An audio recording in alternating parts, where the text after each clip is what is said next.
전산세무 1급 2016년 제1차 66회 필기 기출문제 풀이 설명을 시작하겠습니다.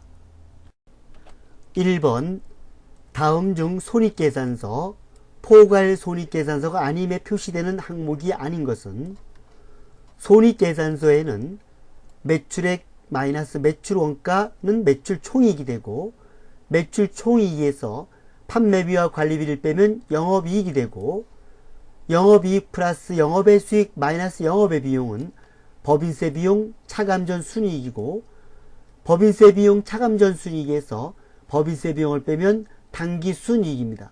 우리가 말하는 손익계산서는 바로 여기까지입니다.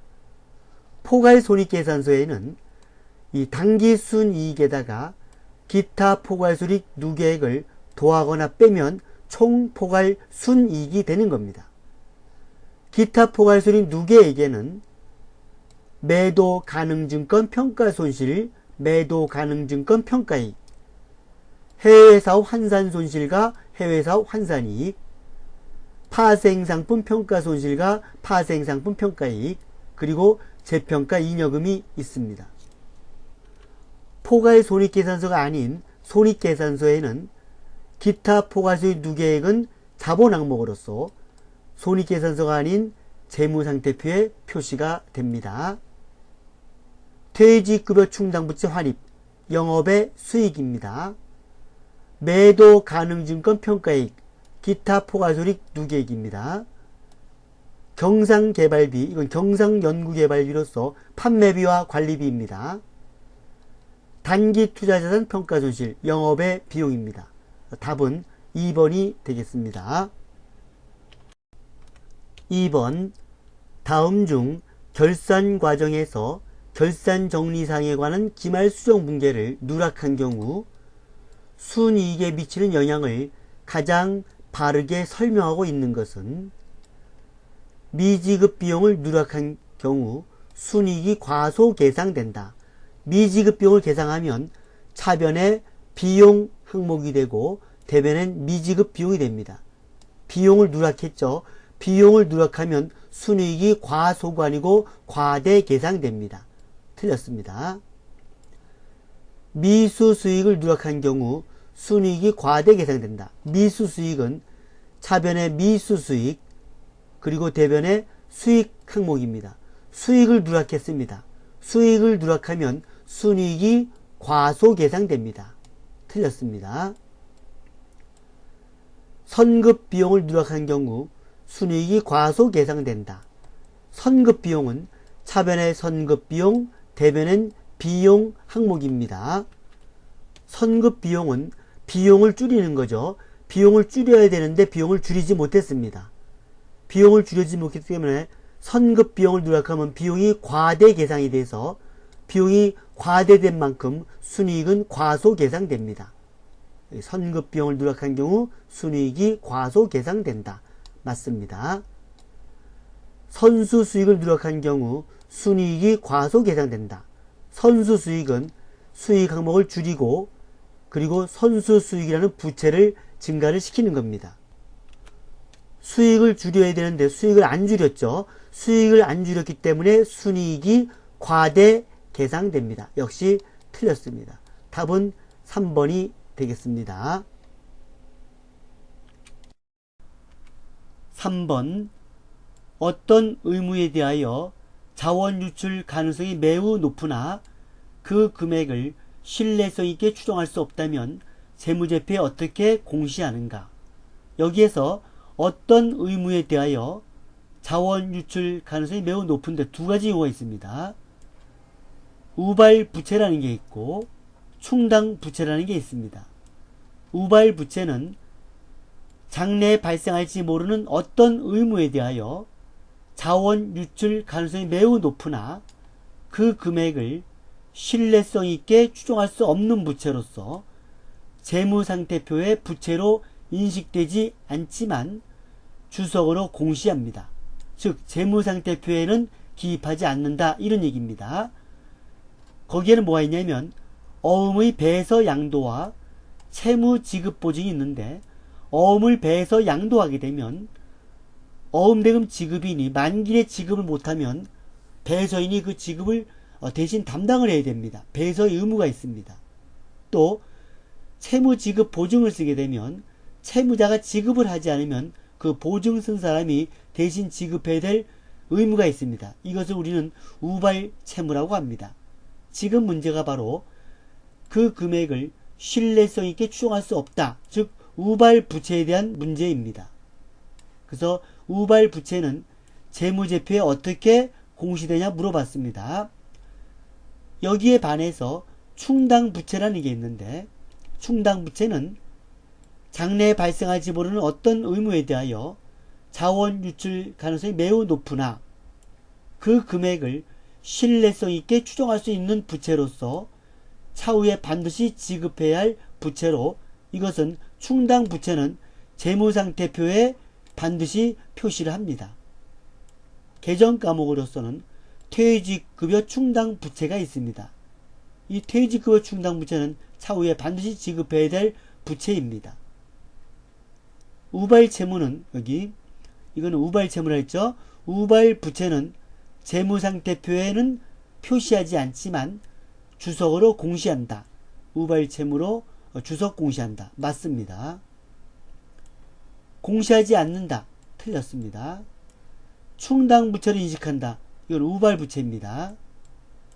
우발부채를 인식하나 주석으로 공시하지 않는다. 공시한다 그랬죠. 틀렸습니다. 답은 1번입니다. 4번 주식회사 세무의 2016년 기말 재고자 내역이 아래와 같고 매출 총이익이 만원인 경우 주식회사 세무의 매출액은 얼마인가? 매출액을 물어봤습니다. 매출액이 들어간 공식은 매출액 마이너스 매출 원가는 매출 총이익이 되겠습니다. 그러면 이 문제는 매출 원가와 매출 총이익은 나와 있을 겁니다. 여기 먼저 매출 총이익은 만원이라고 나와 있습니다. 그래서 매출 총이익은 나와 있으니까 매출 원가만 산출하면 되겠습니다. 매출 원가는 기초상품 재고액 플러스 당기 순매입액 마이너스 기말상품 재고액 실제 재고입니다. 정상적 발생일 때는 실제 재고를 쓰면 됩니다. 그래서 기초상품 재고액 2만원 플러스 순매입액, 매입액에서 매입액을 뺀 9만원 마이너스 기말상품 재고액 5만원이 있습니다. 실제 재고입니다. 그래서 5만원을 뺀 게 6만원입니다. 정상적 발생이라면 요 6만원이 매출 원가가 되는 겁니다. 왜냐하면 재고자산 감모손실이 정상적 발생이면 매출원가에 산입하기 때문에 이 경우 바로 매출원가는 6만원이 됩니다. 그러나 재고자산 감모손실이 비정상적 발생이라면 영업의 비용으로 처리해서 매출원가에서 차감합니다. 매출원가 6만원에서 여기 재고자산 감모손실 비정상에서 3만원 있죠. 6만원에서 3만원을 차감합니다. 차감해서 매출원가는 3만원이 되는 겁니다. 매출원가 3만원 됐죠. 그럼 매출액 마이너스 매출원가는 매출 총이익이 되는 겁니다. 답은 4만원인 3번이 되겠습니다. 5번 다음 중 기업회계 기준에 의하여 이익잉여금 처분사항으로 분류되는 항목이 아닌 것은? 이익잉여금 처분사항은 먼저 이익준비금을 적립합니다. 현금 배당의 10% 이상을. 그리고 주식 배당도 결의합니다. 또 현금 배당도 결의합니다. 각종 임해전입금도 결의합니다. 답은요 2번과 4번 중에 하나인데, 사채 할인 발행 차금의 상각과 주식 할인 발행 차금의 상각이 있는데, 사채 할인 발행 차금의 상각은 이자 비용으로 처리합니다. 얘는 이자 비용으로 처리하고, 주식 할인 발행 차금 상각은 이익 처분 사항이 되겠습니다. 그래서 이익 처분 사항은 이익 준비금을 적립하고 주식 배당을 결의하고 주식 할인 발행 차금을 상각을 하는 겁니다. 그래서 주식 할인 발행 차금 상각은 이익잉여금 처분 사항이다. 답은 2번입니다. 보충 설명을 하겠습니다. 주식을 할인 발행했다. 액면 5,000원의 주식을 4,000원에 할인 발행을 하면 차변에 주식 할인 발행 차금이라는 계정 과목이 생깁니다. 자본 조정입니다. 이 주식 할인 발행 차금은 주주총회에서 이익 처분할 때 상각을 합니다. 그래서 차변에 2월 이익잉여금 그리고 대변엔 주식 할인 발행 차금 상각액만큼을 주식 할인 발행에서 차금에서 차감을 하는 겁니다. 그 이익 처분할 때 차변에 2월 이익잉여금, 대변에 이익 준비금, 또 주식 배당은 미교부 주식 배당금, 현금 배당은 미지급 배당금, 그리고 주식 할인 발행 차금이 있다면 주식 할인 발행 차금 상각액은 바로 이익 처분상이 되는 겁니다.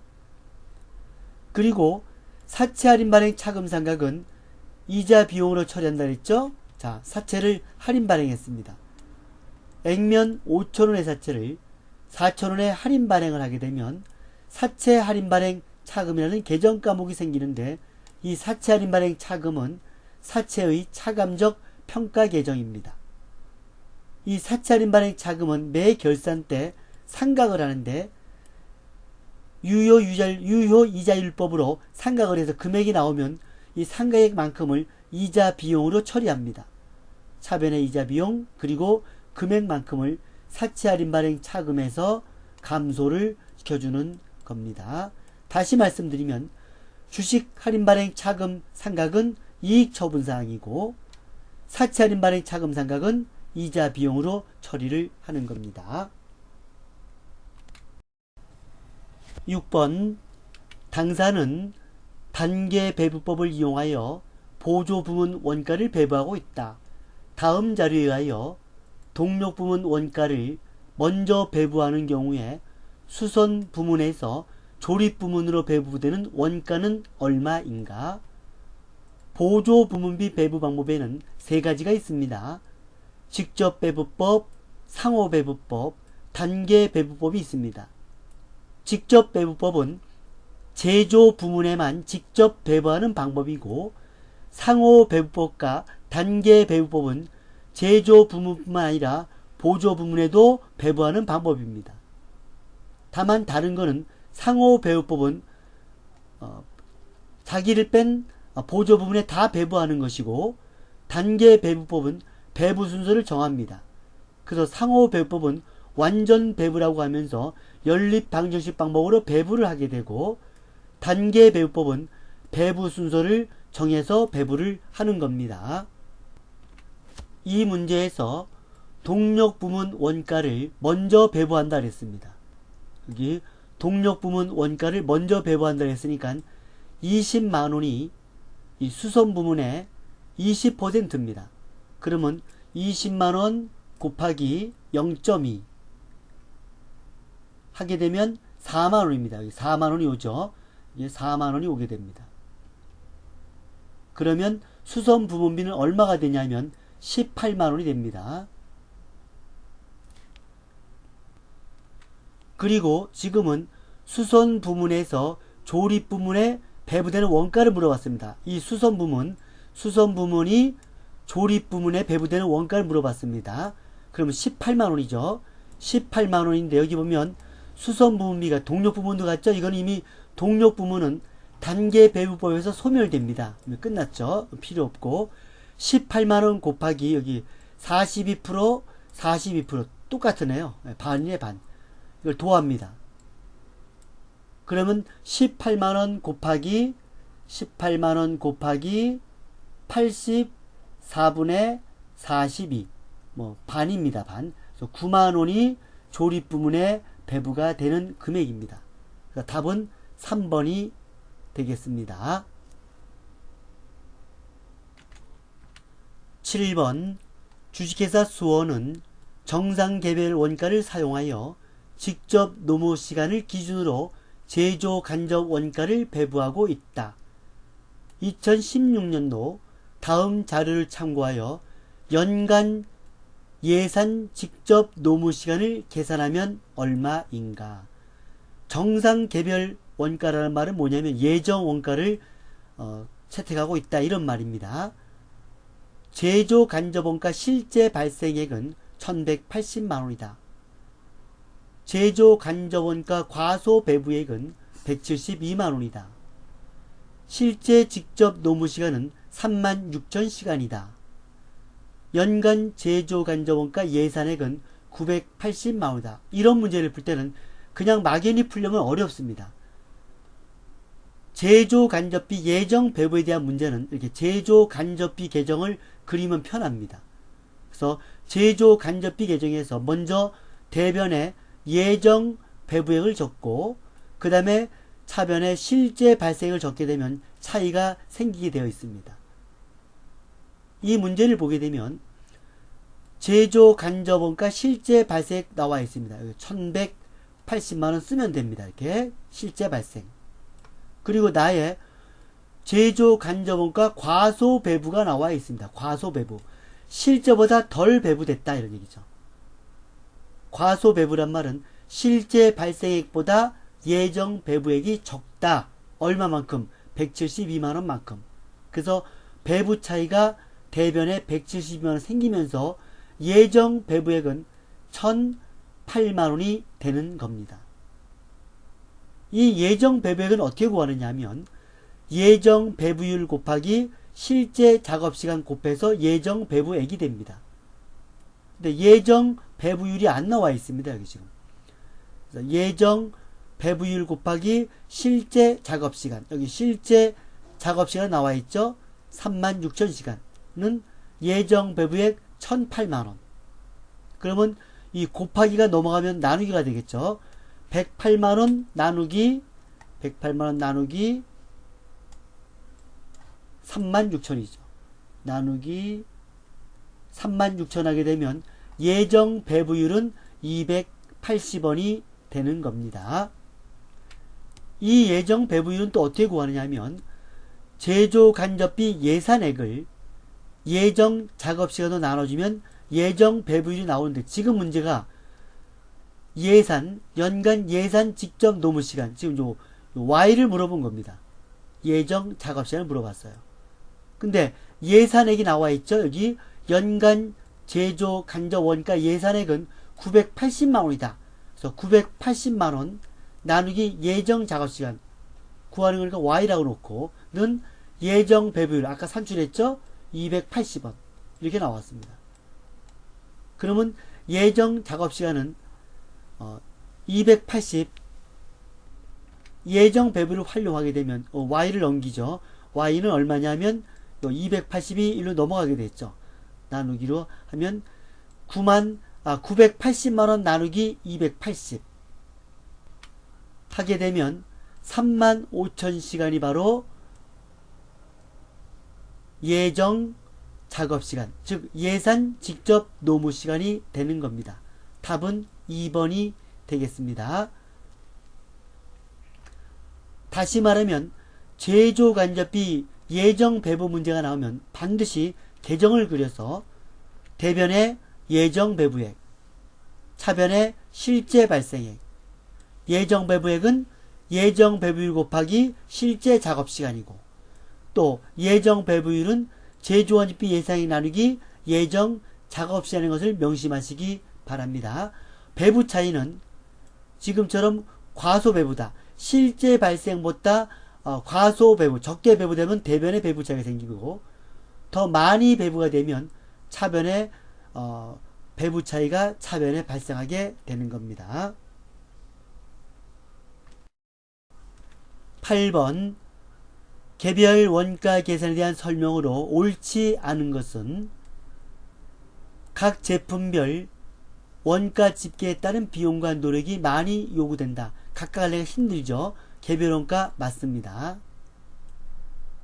기말 제품에 대한 평가 문제는 발생하지 않는다. 그냥 완성되면 제품이고 미완성되면 기말 제공품. 고로 평균법이니 선입선출법이라는 평가 문제가 발생하지 않습니다. 맞습니다. 원가 계산의 핵심은 작업 원가표, 즉 제조 간접비의 배부이다. 개별 원가 계산은 작업 원가표로서 특정 제품에 배부된 건 직접비고 여러 제품에 공통 소비되는 건 간접비로서 그 간접비는 적당한 배부 기준으로 배부를 해야 되는 겁니다. 맞습니다. 각 공정별로 원가 통제 및 성과 평가가 가능한 장점이 있다. 이거는 공정별 종합원가 계산, 종합원가 계산입니다. 틀렸습니다. 답은 4번입니다. 개별 원가 계산은 각 작업 지시서별로 하는 원가 계산이므로 공정별 원가 통제나 성과 평가가 오히려 어려운 단점이 있습니다. 종합 원가 계산에는 단일 종합 원가 계산, 조별 종합 원가 계산, 공정별 종합 원가 계산, 등급별 종합 원가 계산, 연산품 종합 원가 계산이 있습니다.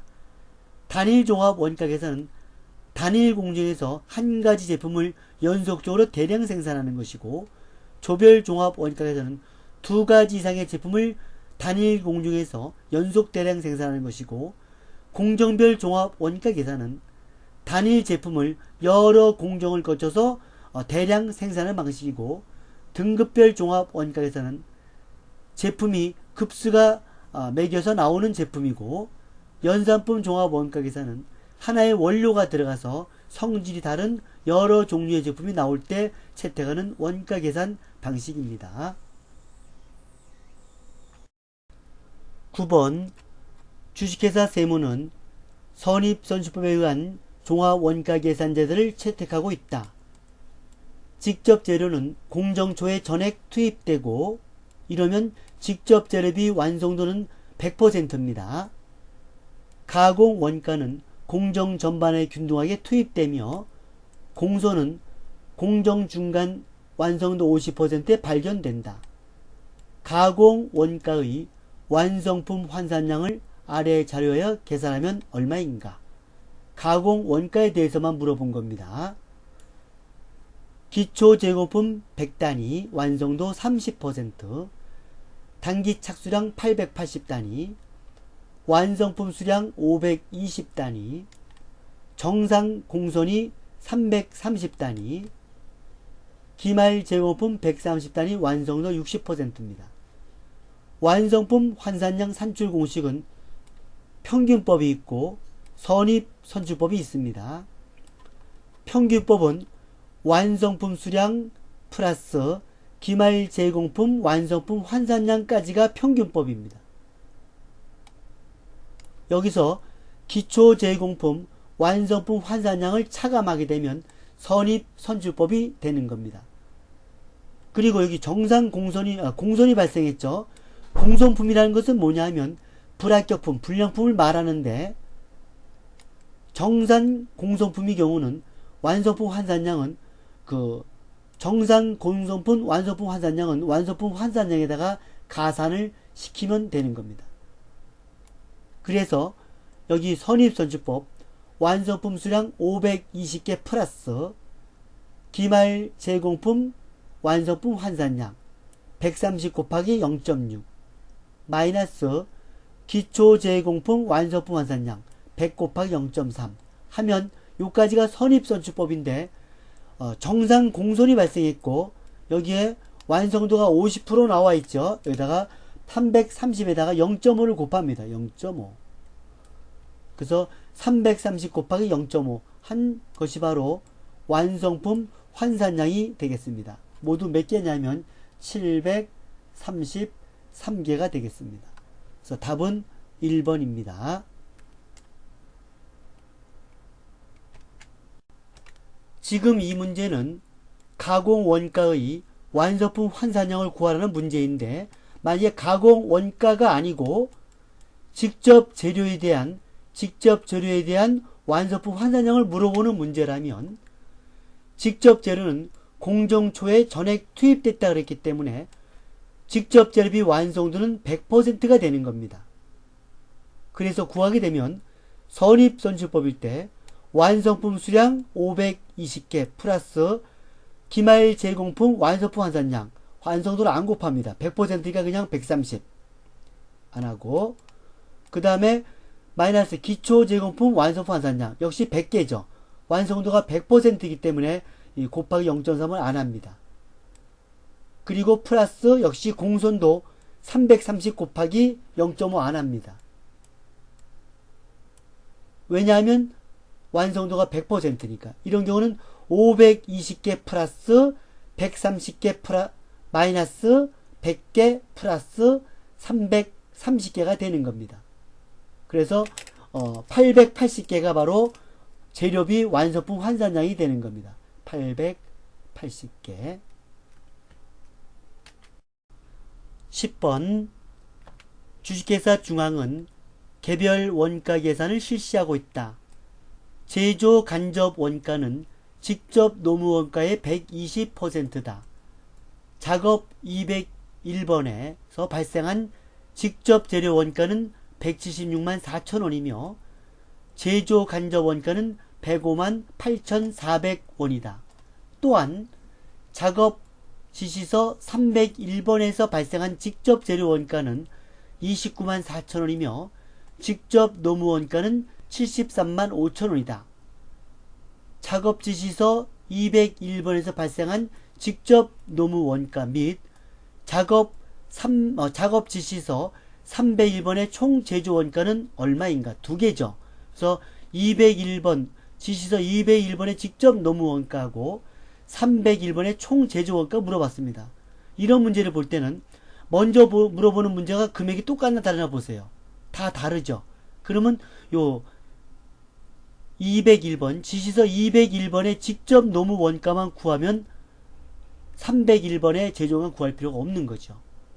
그러면 지시서 201번의 직접 노무 원가는 얼마냐 하면 위에 보면 제조 간접 원가는 직접 노무 원가의 120%다 나와 있습니다. 여기 또 201번에 제조 간접 원가 금액이 나와 있습니다. 요 두 개만 있으면 구할 수가 있죠. 201번의 직접 노무 원가는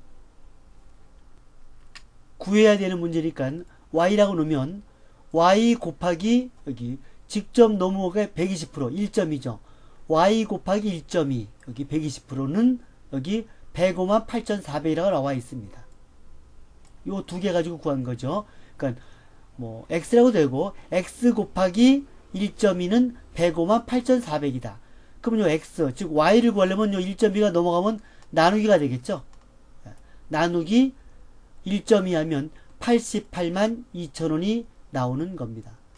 답은 4번이 되겠습니다. 더 이상 구할 필요가 없죠. 그러나 또 지시서 301번에 제조원가를 구하는 문제가 나올 수 있으니까 같이 해보겠습니다. 지시서 301번에 직접 재료원가 29만 4천원 플러스 직접 노무원가 73만 5천원 또 간접비는 직접 노무원가 120% 했죠. 그러니까 73만 5천원 곱하기 1.2 이렇게 구해도 되겠죠. 그랬더니만 191만 1천원 나왔습니다. 나왔죠. 그러니까 이런 문제가 나오면 만약에 201번에 직접 노무원가 구하는 게 어려우면 301번에 제조원가를 구하면 되겠습니다. 둘 중에 하나만 구해도 답은 나오게 되어 있습니다. 11번 다음 중 법인세법상 재고자산의 평가에 대한 설명으로 틀린 것은 동일한 사업장 내에서 제품과 상품에 대하여 각각 다른 평가 방법을 적용할 수 있다. 없습니다. 같은 방법을 써야 됩니다. 재고자산은 원가법 중 후입선출법을 적용하여 평가할 수 있다. 맞습니다. 선입선출법, 후입선출법, 이동평균법, 총평균법 어떤 방법을 채택해도 됩니다. 수익사업을 새로 개시한 비영리 내국법인은 수익사업 개시일이 속하는 사업연도의 종료일 이전 3월이 되는 날까지 재고자산의 평가 방법을 신고하여야 한다. 틀렸습니다. 수익사업을 새로 개시한 비영리 내국법인은 수익사업 개시일이 속하는 사업연도의 법인세 과세 표준의 신고기한까지 그래서 3월 말이죠. 3월 말까지 재고자산의 평가 방법을 신고하여야 합니다. 기한 내에 재고지사 평가 방법 변경 신고 없이 방법을 이미 변경한 경우에는 신고한 평가 방법과 선입선출법, 부동산 개별법 중 큰 금액으로 평가한다. 맞습니다. 그래서 답은 여기는 1번도 되고 3번도 되게 되어 있습니다. 그래서 정답은 복수 정답입니다. 12번 다음 소득 중 소득세법에 규정된 원천징수세율이 가장 높은 것은 비실명 금융소득은 38%고 금융실명 거래 대상인 경우는 90%가 됩니다. 출자 공동사업체 배당소득은 25%고 기타 소득은 20%고 3억 원을 초과하는 복권 당첨소득은 30%입니다. 여기 비실명 금융소득 38%, 출자 공동사업체 배당소득 25%, 기타 소득은 20%, 3억 원을 초과한 복권 당첨은 30%. 그래서 비실명 금융소득 38%가 가장 높은 세율입니다. 13번 부가가치세 과세 표준을 구하면 얼마인가? 단 제시된 금액은 모두 공급가액이다. 공급가액이란 말은 부가세가 포함이 안 된 금액입니다. 외상 매출액, 매출 애누리 3,000원이 차감되어 있다. 그러니까 순매출이죠. 10만원이 바로 과세 표준이 됩니다. 거래처에 무상 증여한 견본품, 이 견본품은 과세 표준에 해당이 안 됩니다. 상가 건물에 해당물에 대한 처분액 20만원. 건물의 매매는 과세입니다. 그래서 상가 건물을 처분할 때 과세 표준에 포함이 되는 겁니다. 20만원. 아까 10만원. 거래처로부터 채무면제이익. 채무면제이익은 부채를 탕감받는 것으로서 과세 표준에 포함이 안 됩니다. 하치장 반출액. 하치장이란 말은 창고를 말합니다. 창고로 가는 것은 과세 표준이 되지를 않습니다. 만약에 직매장 반출, 그러면 직매장 반출은 과세 표준에 포함이 되는 겁니다. 직매장 반출이란 본점에서 지점으로 상품을 보내는 것을 말합니다. 그래서 금액은 10만원 더하기 20만원에서 30만원, 2번이 되겠습니다. 14번 법인세법상 법인의 세무상 자기자본 총액, 즉 순자산을 알 수 있는 법정 서식은 뭐냐? 자기자본 총액 순자산 알 수 있는 거 물어봤죠. 이런 경우는 자본금과 적립금 조정명세서 갑이 되겠습니다. 설명하면 자본금과 적립금 조정명세서 갑은 세무상 자기자본, 즉 자본금과 적립금 금액과 결손금 금액을 표시해 주기 위한 서식입니다. 답은 4번입니다.